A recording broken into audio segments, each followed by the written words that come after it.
یہ قرآن ایک بابرکت کتاب ہے جسے ہم نے آپ صلی اللہ علیہ وسلم پر نازل کیا تاکہ لوگ اس پہ غور اور فکر کریں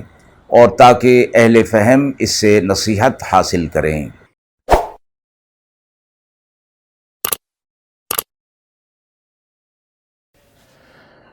بسم اللہ الرحمن الرحیم۔ السلام علیکم ورحمۃ اللہ وبرکاتہ۔ ناظرین کرام، درس قرآن مجید کے آج کے اس پروگرام میں ہم سورۃ الانفال کی آیت نمبر 48 اور 49 کا ترجمہ اور تفسیر پیش کر رہے ہیں، اور آخر میں پوچھے گئے سوال کا جواب ہوگا۔ اعوذ باللہ من الشیطان الرجیم، بسم اللہ الرحمن الرحیم۔ وَإِذْ زَيَّنَ لَهُمُ الشَّيْطَانُ أَعْمَالَهُمْ وَقَالَ لَا غَالِبَ لَكُمُ الْيَوْمَ مِنَ النَّاسِ وَإِنِّي جَارٌ لَكُمْ فَلَمَّا تَرَاءَتِ الْفِئَتَانِ نَكَصَ عَلَى عَقِبَيْهِ وَقَالَ إِنِّي بَرِيءٌ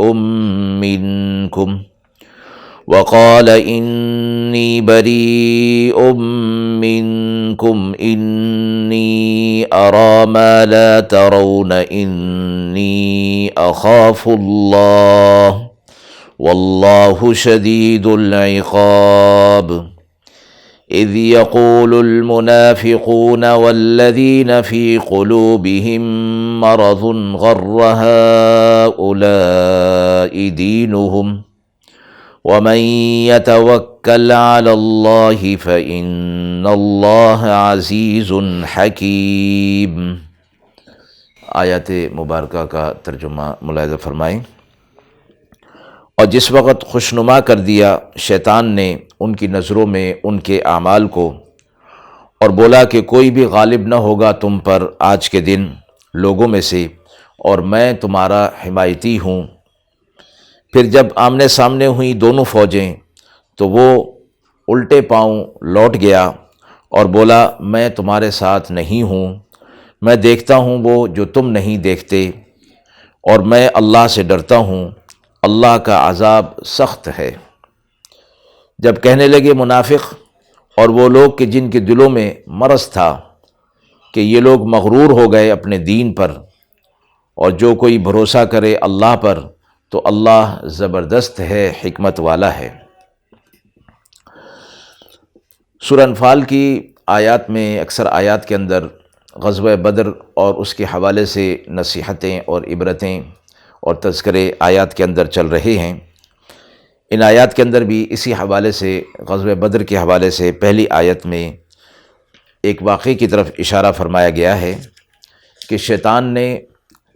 قریش مکہ کو فریب دے کر مسلمانوں کے مقابلے کے لیے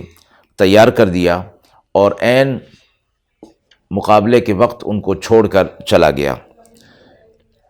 یہ وسوسہ شیطان کی طرف سے فرمایا گیا کہ وسوسے کی صورت میں بھی ہو سکتا تھا اور ظاہری صورت میں بھی۔ اکثر مفسرین نے اس کو ظاہر پر معمول کیا ہے کہ وہ انسانی شکل میں آ کر اس نے کفار کو فریب کے اندر مبتلا کیا تھا۔ جب قریش مکہ کا لشکر مسلمانوں کے مقابلے کے لیے مکہ سے نکلا تو ان کے دلوں میں ایک خطرہ تھا کہ ہم مکہ چھوڑ کر مسلمانوں سے مقابلے کے لیے جا تو رہے ہیں، لیکن قریب کا ایک قبیلہ جس کا نام بنو بکر تھا وہ بھی ان کا دشمن تھا۔ انہیں خطرہ تھا کہ جب ہم مکہ چھوڑ جائیں گے تو وہ قبیلہ ہماری عورتوں اور بچوں پر حملہ نہ کر دے، چھاپا نہ مار دے۔ یہ خطرہ ان کے دل کے اندر موجود تھا۔ ابو سفیان کی گھبرائی ہوئی فریاد پر تیار ہو کر یہ لوگ نکل تو آئے تھے، لیکن خطرہ ان کے دل کے اندر موجود تھا۔ اس صورت کے اندر شیطان سراقہ بن مالک کی صورت میں ان کے پاس آیا، اور اس کے ساتھ ایک فوج کا دستہ بھی موجود تھا۔ سراقہ بن مالک قبیلہ بنو بکر کا سردار تھا۔ جب وہ ان کے سامنے آ گیا، جو کہ بظاہر سراقہ بن مالک کی شکل تھی، حقیقت میں وہ شیطان تھا، یعنی اس نے سراقہ بن مالک کا روپ دھارا ہوا تھا، بھیس بدلا ہوا تھا۔ تو اس نے کہا قریش کے لشکر کو مخاطب کر کے نوجوانوں کو کہ میں تمہارے ساتھ ہوں، میرا یہ دستہ بھی تمہارے ساتھ ہے،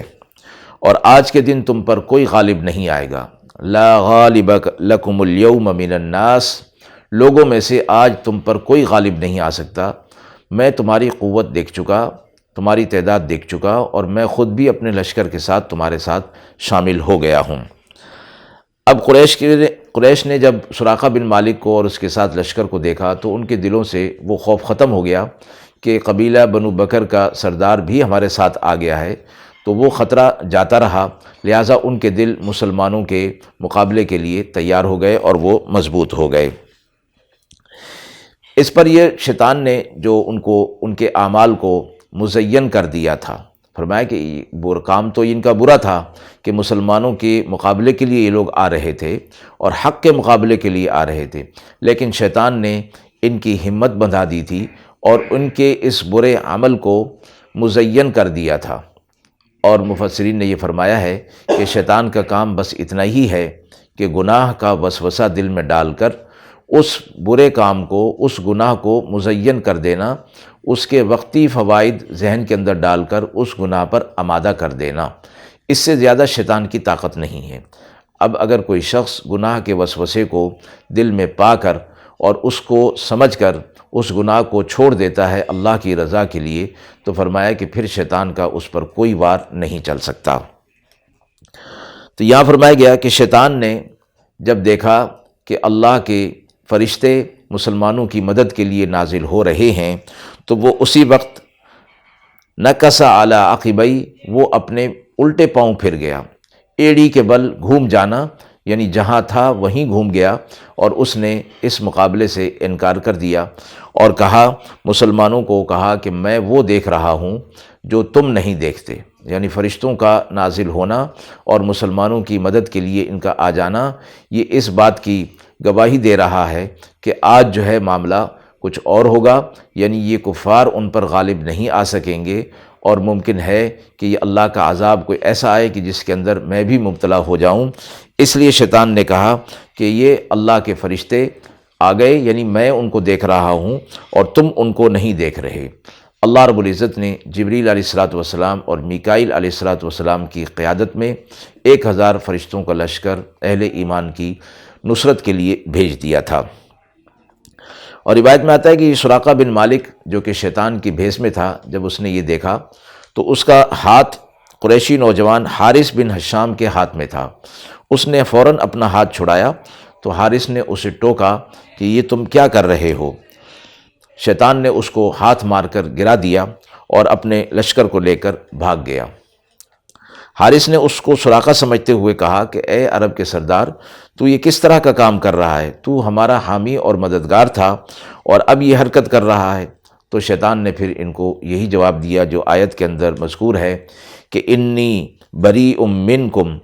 انی ارا ما لا ترون انی اخاف اللہ، میں تم سے بری ہوں، میرا تمہارا کوئی واسطہ نہیں، اور میں وہ دیکھ رہا ہوں جو تم نہیں دیکھ سکتے، اور میں اللہ سے خوف رکھتا ہوں۔ مراد اس سے یہ ہے کہ شیطان کو اللہ کا خوف اس وجہ سے اس موقع پر آیا، اور اس نے تذکرہ کیا کہ یہ فرشتوں کا نازل ہونا تو مسلمانوں کی مدد اور نصرت کے لیے ہے، تو اب ان کفار پر جو اللہ کا عذاب آئے گا، اور میں شیطان جب ان کے ساتھ ہوں تو بڑا عذاب آئے گا، تو شیطان اللہ کی عظمت اور اللہ کے عذاب سے اور اس کی شدت سے واقف تھا، اس لیے اس نے کہا کہ میں اللہ سے ڈرتا ہوں، اور اس کا یہ خوف جو ہے وہ چونکہ ایمان اور اطاعت کے بغیر تھا، اس لیے اس کو کوئی فائدہ نہ دے سکا۔ فرشتے بہرحال مسلمانوں کی نصرت کے لیے نازل ہو گئے تھے، تو اس نے کہا کہ اللہ کا عذاب بڑا سخت ہے، یہ ان سے جان چھڑا کر چلا گیا۔ کفار کو شکست ہوئی۔ پھر جب یہ لوگ واپس مکہ لوٹے تو سراقہ بن مالک سے ملاقات ہوئی، تو اس کو کہا کہ تم نے عین میدان جنگ میں یہ تم نے بری حرکت کی۔ تو سراقہ بن مالک نے کہا کہ مجھے اس کا کوئی علم نہیں، میں تو اس میدان میں آیا ہی نہیں، اور تمہاری شکست کا علم بھی تمہارے مکہ میں آنے کے بعد مجھے ہوا ہے۔ تب انہیں معلوم ہوا کہ سراقہ بن مالک تو وہ تھا ہی نہیں جس کو ہم سراقہ بن مالک سمجھ رہے تھے۔ یوں اللہ رب العزت نے ان پر رسوائی اور ذلت جو ہے وہ ڈال دی۔ اگلی آیت میں منافقین اور مشرکین کا ایک مشترکہ بات تھی، قول تھا کہ وہ اہل ایمان کے بارے میں کہا کرتے تھے غر ہؤلاء دینہم، ان لوگوں کو، ان مسلمانوں کو دیکھو کہ تعداد میں، ساز و سامان میں کمزور ہیں، اس کے باوجود یہ لوگ اپنے سے بڑے لشکر کا مقابلہ کرنے کے لیے تیار ہو گئے اور نکل آئے ہیں، تو ان کے دین نے انہیں مغرور کر دیا ہے۔ یہ اپنے اس دین کی وجہ سے موت کے منہ میں جا رہے ہیں اور انہیں اس چیز کا احساس نہیں ہو رہا۔ تو جواب اللہ رب العزت کی طرف سے دیا گیا کہ جو کوئی اللہ پر بھروسہ کر لیتا ہے، اللہ پر توکل کر لیتا ہے، تو اللہ پھر اسے بے یار و مددگار نہیں چھوڑتا، اس لیے کہ اللہ کی طاقت سب سے بڑھ کر، اس کی قدرت سب سے بڑھ کر ہے، وہ زبردست ہے، حکمت والا ہے۔ اہل ایمان کو بے یار و مددگار ہرگز نہیں چھوڑے گا، چاہے وہ تعداد میں کم کیوں نہیں، ساز و سامان میں کم کیوں نہیں، کمزور کیوں نہیں ہے، انہوں نے اللہ پر بھروسہ کر لیا ہے۔ لہٰذا ان کفار کی بات کا جواب دے دیا گیا، مشرکین کی بات کا، کہ مسلمانوں کو ان کے دین نے غرور میں مبتلا نہیں کیا، بلکہ انہوں نے اپنے اللہ پر بھروسہ کر لیا ہے، اور اللہ کے بھروسے پر وہ مقابلے کے لیے نکل آئے ہیں، تو اللہ کی مدد اور نصرت ضرور ان کی طرف متوجہ ہوگی۔ آیت کے حوالے سے سوال پوچھا گیا ہے کہ شیطان نے یہ کیوں کہا کہ میں اللہ سے ڈرتا ہوں؟ عین میدان جنگ میں جب کہ مسلمان اور کفار کی فوجیں آمنے سامنے آ گئیں، تو شیطان نے جبریل علیہ الصلوۃ والسلام، میکائیل علیہ الصلوۃ والسلام اور فرشتوں کو دیکھا، جو کہ اللہ رب العزت نے اسے قوت عطا فرمائی تھی۔ دیکھنے کے بعد اس نے یہ سمجھ لیا کہ آج معاملہ کچھ اور ہوگا، اور یہ اللہ کے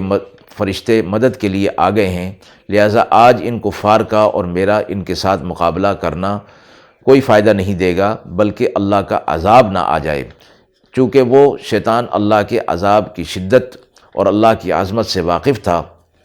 اس لیے اس نے کہا کہ میں اللہ سے ڈرتا ہوں۔ مراد یہ ہے کہ جو عذاب آنا ہے، اس عذاب کے اندر میں ابھی اس کے اندر نہ مبتلا ہو جاؤں۔ آخرت میں تو جو اس کو عذاب ملنا ہی ملنا ہے، لیکن اس نے یہ دیکھا کہ آج فرشتوں کا نزول جو ہو رہا ہے، اس پر اللہ کی طرف سے جو عذاب آئے گا، کہیں اس کے اندر میں بھی شامل نہ ہو جاؤں۔ اس پر اس نے کہا کہ میں اللہ سے ڈرتا ہوں، اور یہ ڈرنا وہ نہیں جو ایمان اور اطاعت کی حالت میں ہوتا ہے، بلکہ یہ تو اس وقت جو اللہ کا عذاب کی شدت تھی، اس وجہ سے وہ کہہ رہا تھا۔ وآخر دعوانا ان الحمد للہ رب العالمین۔